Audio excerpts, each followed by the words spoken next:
Today we're going to be looking at the works of Hayao Miyazaki, the mastermind behind the most mind-boggling, spectacularly creative films I've ever come across.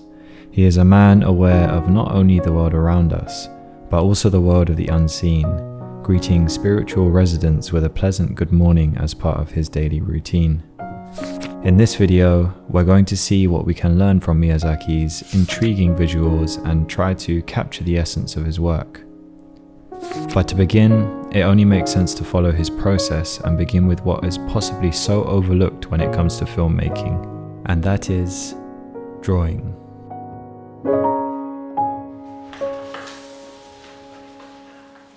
Miyazaki actually begins his world building with little to no script, beginning his search for a story through spontaneous drawing. He insists that beginning with a story is limiting, and that throughout many films, particularly mentioning Spirited Away, he actually had no idea what the story was going to grow into. So I thought a good place to start would be to carefully pay attention to the storyboard sketches that detail the stunning scenes many of us are familiar with. Of course, in this context, I am not drawing in the same free, creative manner as Miyazaki, but I am attempting to simply register the amount of thought that goes into each of these shots.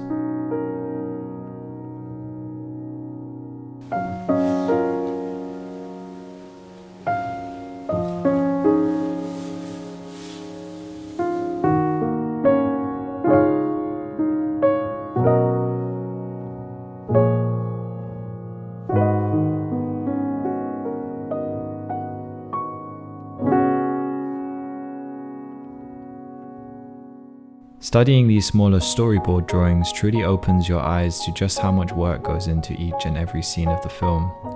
You can see how carefully the spaces are constructed and populated to create a world that truly feels real and full of vitality. It was also a humbling experience. I realized just how far away I am from constructing my own worlds.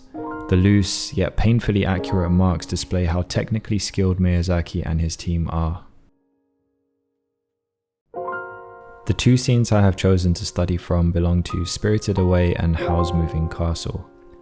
I tried to choose scenes that differed in lighting and subject, one being centered more around Miyazaki's mysterious characters, or residents as he might say, whereas the other being more focused on the environment. You can see I've already sketched out what I need to paint, with some areas boldened with an ink pen to bring forward some elements of the composition.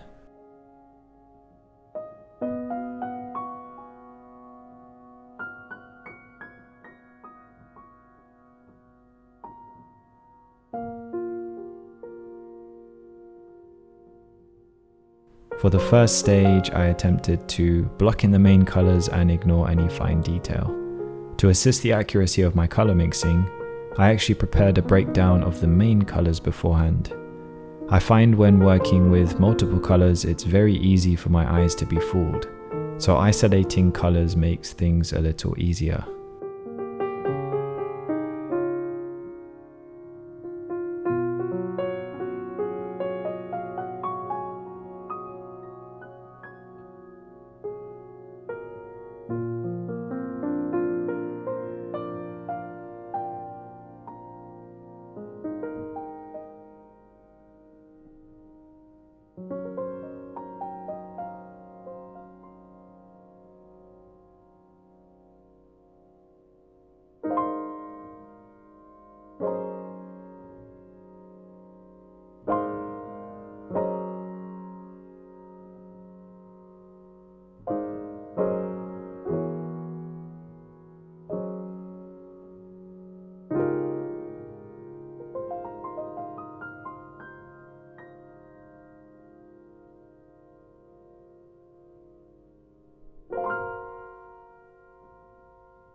The smaller scale of my sketchbook made it difficult to render detail as fine as the actual scenes, so you can see me simply using a series of abstract marks to give the illusion of detail. If you pay attention to the shapes you're making, this can actually work really well and can make a painting feel more complete.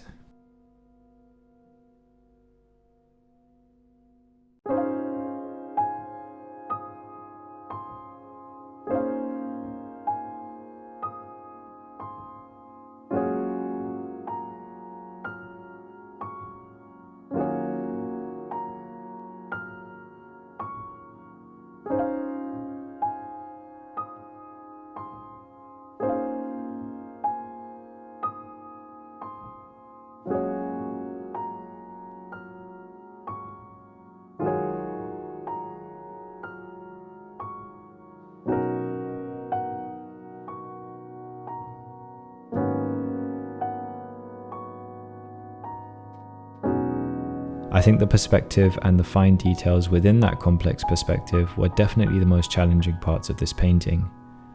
It's also interesting to note how, with the exception of the mask, the spirit actually lacks a lot of detail and is mainly this flat blue shape which contrasts heavily against the detailed background. When producing work, it's important to think about these contrasting elements. If the spirit was packed full of detail in a similar way to the background, he would disappear into the space and lose his luminosity. In the past, I have been guilty myself of trying to use too much detail or busy marks in too many places.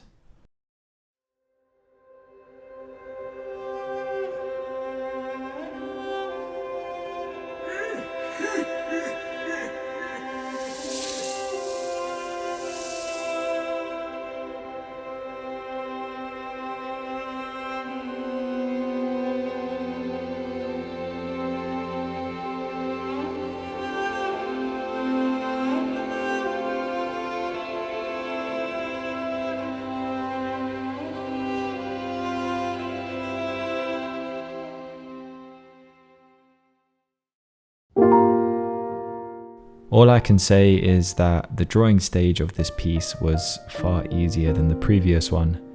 A wide open expanse of green against a lush blue sky. The most difficult part was scaling Howl and Sophie on their romantic stroll. My approach for this second piece was the same. I blocked in the main colours, leaving the fine detail and figures for a later stage. I've actually only been using gouache for a few months, so when painting the clouds I was actually a bit lost on how to blend, so for any gouache experts out there, please give me some tips in the comment section.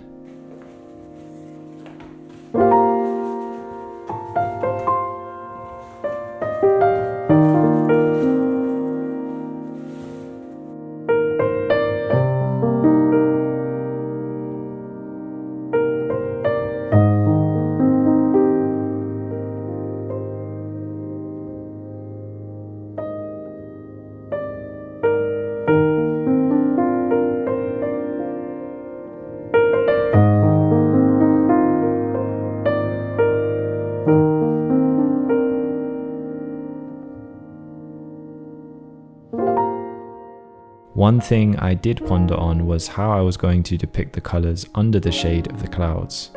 I considered just painting the colours bright and then going over them with a darker wash, but I felt like this might result in a less vibrant, muddy outcome. So I ended up deciding I would later on mix the actual darker tones of the shaded areas to get a more vibrant finish.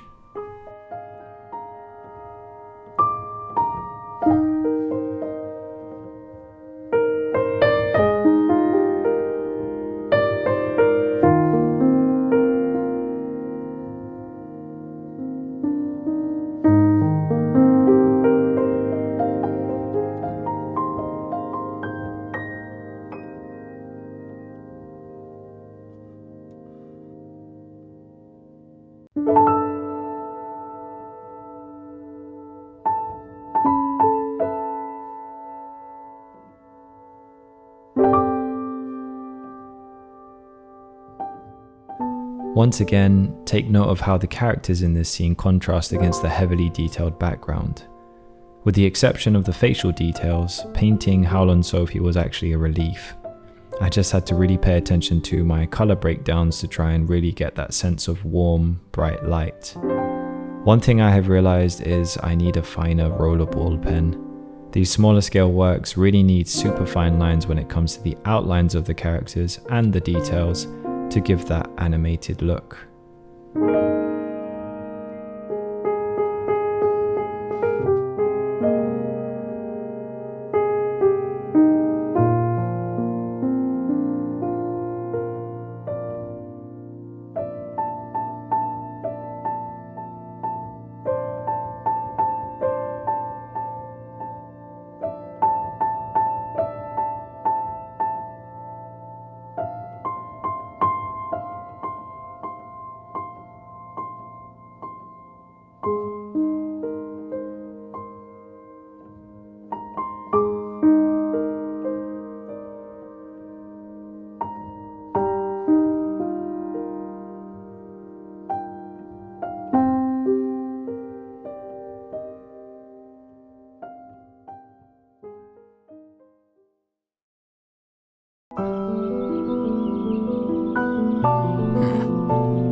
Studying Miyazaki for me was a strange mix of nostalgia, joy, curiosity, wonder and sadness that I plan on continuing, and hopefully at some point start implementing some of these insightful processes and elements into my own paintings.